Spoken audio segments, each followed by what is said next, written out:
Hello everyone, welcome to my YouTube channel. My name is Arjun Nagpal and this is going to be the first video on this channel. और इस video में मैं आपको दिखाने वाला हूँ अपनी certified copies CA inter income tax law की, जिसमें आई have got 22 marks out of 42 and I appeared in the November 23 attempt. So let's move on to the copies, the main answer sheet. So I started with question number 1. Question number 1 जो होता है वो 14 marks का question होता है and इसमें आपको basically total income निकाल के बताना पड़ता है एग्जामिनर को, और इसमें 3 पार्ट्स में पूछा गया था ये क्वेश्चन और मुझे मिले 7.5 मार्क्स। अब मैं आपको दिखाता हूँ कि किस तरीके से इसमें अबव 7 अबव 8 इतना स्कोर किया जाए ताकि आपका जो टोटल है वो अच्छा बन जाए, क्योंकि इस क्वेश्चन से बहुत लोग डरते हैं, इवन मैं भी बहुत डरता था। बट इसमें कुछ चीज़ें हैं जिससे आपको मार्क्स अच्छे मिल सकते हैं, जैसे कि फर्स्ट ऑफ ऑल, जैसे आपको पता ही है या अगर नहीं भी पता है तो आप प्लीज़ सुन लीजिए कि इसमें स्टेप मार्किंग बहुत अच्छी मिलती है।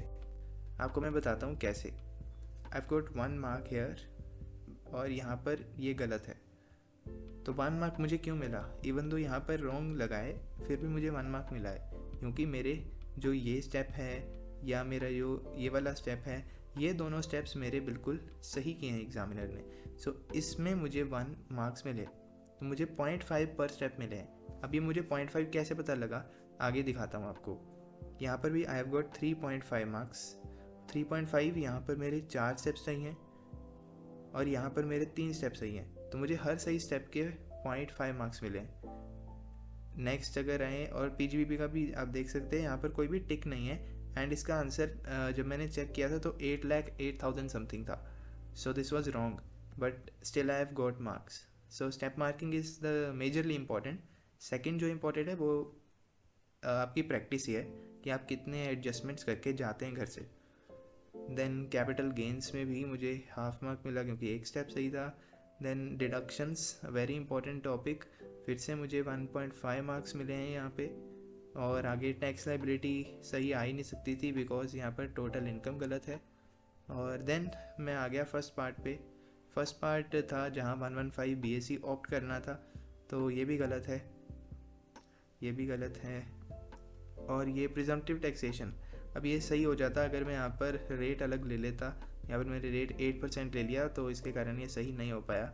So I got 7.5 marks in totality. और 1 नंबर मुझे लास्ट में इसीलिए मिला क्योंकि क्वेश्चन में पूछा गया था कि कौन सा स्कीम एडवांटेजियस है, तो मैंने 4480 लिखा और मार्किंग स्कीम के अनुसार ये वाला आंसर बिल्कुल सही है। So I got 1 mark more for this, और मैंने सच बोलूँ तो ये तुक्के से लिखा था।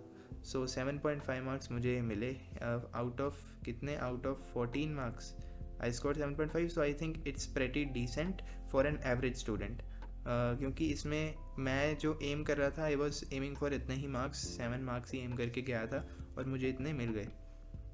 फिर वर्किंग नोट्स मैं नहीं बना पाया due to lack of time. मैंने सोचा था कि लास्ट में आके बनाऊंगा, लेकिन लास्ट में आके तो भाई मेरा एक क्वेश्चन ही छूट गया। वर्किंग नोट्स तो बनाना दूर की बात है। देन क्वेश्चन नंबर 2 का A part, it is from residential status, और ये था 3 नंबर का क्वेश्चन जिसमें मुझे 2.5 मिले। अब उन्होंने क्या पूछा था क्वेश्चन में उन्होंने पूछा था कि आपको सिर्फ यस या नो में आंसर करना है। बट मेरे साथ क्या हुआ, जैसे आप देख सकते हैं यहाँ पर यस या नो में मैंने आंसर किया है, लेकिन मैंने साथ में रीज़न भी लिख दिए, तो रीज़न वर नॉट रिक्वायर्ड। यार रीज़न बिल्कुल भी रिक्वायर्ड नहीं थे एंड इन्होंने मेरा टाइम बहुत खा लिया, क्योंकि इसमें पहली बात तो सोचना पड़ता है रीज़न लिखने के लिए, और दूसरा अंडरलाइन वगैरह करना पड़ता है या फिर जो कीवर्ड्स होते हैं वो थोड़ा लिखने पड़ते हैं, तो वो चीज़ें मेरा टाइम बहुत बर्बाद कर गई और लास्ट में मेरा एक क्वेश्चन छूट गया, तो ये मुझे थोड़ा नुकसान हो गया। तो इसी कारण से आप जो क्वेश्चन है ना उसके अकॉर्डिंग ही लिखिए, अदरवाइज़ आपका टाइम ही ख़राब होगा, मार्क्स एक्स्ट्रा नहीं मिलेंगे। So 2.5 marks I got. Then second का बी, सेकंड के बी में ये भी रेजिडेंशियल स्टेटस से आया था, तो आप देख सकते हैं कि अगर 14 मार्क्स वाला क्वेश्चन थोड़ा टफ आ रहा है तो भाई आगे ही उसके रेजिडेंशियल स्टेटस जैसा एक बहुत आसान क्वेश्चन आ रहा है। इसमें मेरी ही गलती की वजह से मुझे हाफ मार्क का थोड़ा घाटा बढ़ गया और यहाँ पे मुझे फुल मार्क्स मिले हैं। So 7 out of 7 is very easy to score in these kind of questions. But full marks score करने के लिए ICAI को क्या चाहिए? ICAI को चाहिए एक बहुत ही क्रिस्प आंसर, जिसमें आपका पहले तो जो क्वेश्चन के अंदर दिया है कि interest on England development bonds, जो भी क्वेश्चन के अंदर दिया है 1/3 रिसीव्ड इन इंडिया, ये मुझे सॉल्व करना था। ठीक है, ये मुझे कंप्यूट करना था कि हाँ जी 1/3 रिसीव्ड इन इंडिया है तो ये इंडियन इनकम है, जैसे कि मैंने बता रखा है। और income received in India is treated as Indian income, और ये इंडियन इनकम दोनों RNOR और NR के लिए, दोनों के लिए ही टैक्सेबल होती है। तो this was the ample solution for this question. तो इस कारण से मुझे इसमें फुल मार्क्स मिले। एंड सिमिलरली सभी क्वेश्चंस में मैंने सभी जो सब पार्ट्स हैं उसमें इसी सेम प्रेजेंटेशन से शो किया है। तो ICAI को क्या चाहिए? ICAI को चाहिए कि जो भी आपने अमाउंट्स लिखे हैं दैट मस्ट बी एक्यूरेट, आपने जो ऊपर प्रेजेंटेशन जो ये हेडिंग लिखी है that must be accurate, and also your reasons must be accurate. तो बस ICAI को इतना चाहिए। ICAI को इस चीज़ से कोई मतलब नहीं कि आप लाइन सीधी मारें या नहीं, लाइन आप जैसे मर्जी मारें, यहाँ पर जैसे मर्जी ड्रॉ करें, यहाँ पर्टिकुलर्स वगैरह ऐसा कवर करके ऐसा कुछ प्रेजेंटेशन बना के कोई ऐसा ज़रूरत नहीं है, आपको बस अपना आंसर सही लिख के आना है। तो नेक्स्ट क्वेश्चन सेकंड का C है, जो कि TDS से पूछा गया था। TDS से 3 सेक्शन पूछे गए थे, 194Q, 194J और 194P। अब मेरी यहाँ पर क्या गलती थी कि पहले तो ये था कि मैं इसको रिवाइज़ ही नहीं कर पाया था 1.5 डेज़ पहले। तो इसमें ये सीखने को मिलता है कि 1.5 डेज़ पहले आप पहले वो चैप्टर्स कीजिए जो एक तो आसान है, दूसरा उनकी प्रोबेबिलिटी एग्ज़ाम में आने की इस 100%। ये MCQ में भी पूछा जाता है चैप्टर, और ये यहाँ भी पूछा जाता है डिस्क्रिप्टिव पेपर के अंदर। तो आप प्लीज़ TDS को ज़रूर पढ़ के जाइए। और दूसरी बात ये कि कैसे आंसर फ्रेम करना है वो हम सीखते हैं। जैसे मुझे 2 आउट ऑफ 3 मार्क्स मिले हैं, तो हमें थोड़ा आइडिया मिल जाएगा कि ICAI को क्या चाहिए इस पार्ट से। सो पहला तो ICAI को चाहिए आपका सेक्शन नंबर, ठीक है, सेक्शन नंबर चाहिए। दूसरा चाहिए आपको जो आपने रेट मेंशन किया है ना वो करेक्ट होना चाहिए, ऑफ कोर्स करेक्ट होना चाहिए, और आपका जो सॉल्यूशन है वो सही होना चाहिए। एंड देन आपको रीज़न देना चाहिए। ये देखिए मैंने रीज़न भी दिया है। So there might be some mistake in the reason itself कि ICAI ने मार्क काटा है मेरा।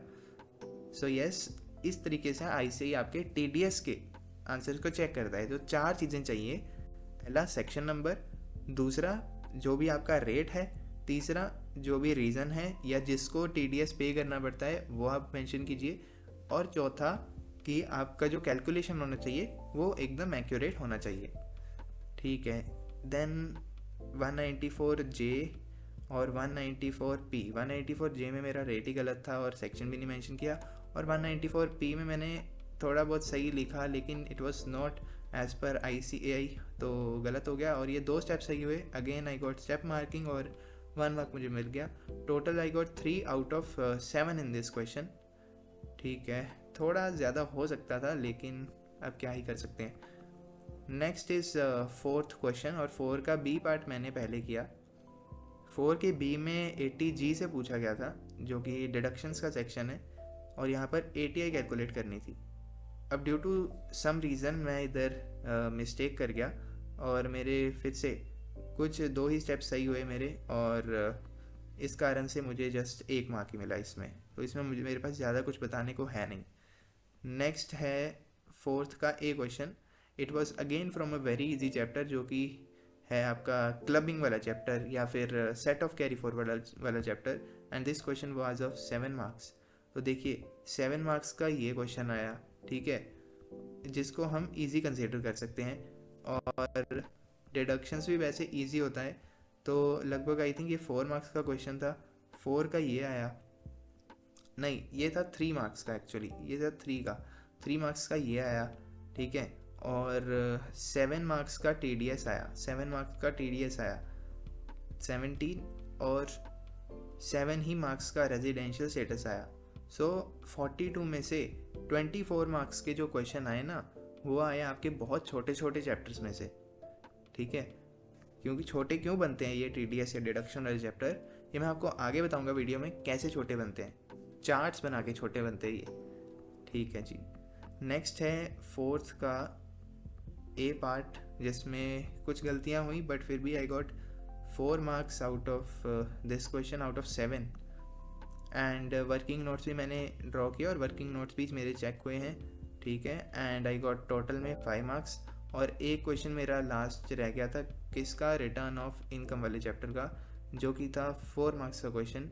और ये मुझे आता था क्वेश्चन बट स्टिल रह गया क्योंकि मैंने ऊपर थोड़ा टाइम ज़्यादा लगा दिया एंड मैंने जीएसटी थोड़ा इससे पहले किया था इस कारण से।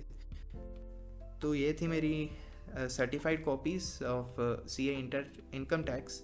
अब नेक्स्ट मैं आपको कुछ सजेशंस बताता हूँ कि जो आप May 24 एग्ज़ाम के लिए अप्लाई कर सकते हैं अभी से।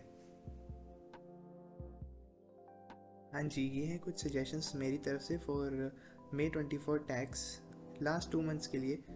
सबसे पहले आप जो भी स्मॉल चैप्टर्स हैं, स्मॉल चैप्टर्स कौन से जो यहाँ मेंशन कर रखे हैं, जैसे कि deductions, residential status, set of, clubbing, TDS, TCS और रिटर्न, ये सारे चैप्टर्स आप पूरे कीजिए क्योंकि these constitute about 50% of the paper as per जो मैंने एग्ज़ाम दिया था November 23 का।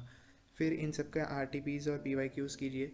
और अगर आपको फर्स्ट रिवीजन अभी तक नहीं हुआ है, आई नो बहुत लोगों का नहीं हुआ होगा, तो वहाँ पर आप BB सर के लेक्चर या अमित महाजन सर के कुछ लेक्चर्स आप देख सकते हैं। PGBP कैपिटल गेंस को मत छोड़ के जाइए। इंस्टेड अगर आपको कुछ छोड़नी है तो सैलरी को छोड़ सकते हैं, मैंने भी सैलरी को ही छोड़ा था। उसके बाद चार्ट्स बनाइए TDS TCS के। अगर आपको इस पर वीडियो चाहिए तो आप रिक्वेस्ट कर सकते हैं कमेंट सेक्शन के अंदर लास्ट 1.5 डेज़ के रिवीजन के लिए। और जब आपका रिवीजन हो जाए तब आप 1 से 2 टोटल इनकम के क्वेश्चंस रोज़ प्रैक्टिस कीजिए। इससे आपकी प्रैक्टिस बहुत अच्छी हो जाएगी और आपकी सारी एडजस्टमेंट आप कवर कर लेंगे। उसके बाद 2 मॉक टेस्ट दीजिए at least in the April beginning और एम कीजिए 50+ मार्क्स के लिए, क्योंकि ये सब्जेक्ट वीक है। तो इसमें आप ऐसा नहीं सोच सकते कि आपको 40+ चाहिए आप पास हो जाएंगे, नहीं। एम फॉर एटलीस्ट 10 मार्क्स ज़्यादा तो ही आपको 40+ आएंगे। And lastly and most importantly, do not give up. अभी भी बहुत टाइम बाकी है। अगर आप आज से भी 10 घंटे पढ़ते हैं रोज़ 2 महीने के लिए, इवन इफ़ आपका रिवीजन बाकी भी है तो भी आप बहुत अच्छा स्कोर कर सकते हैं। So thanks for watching the video. Subscribe the channel अगर आपको और ऐसा कंटेंट देखना है। टिल देन, चाओ।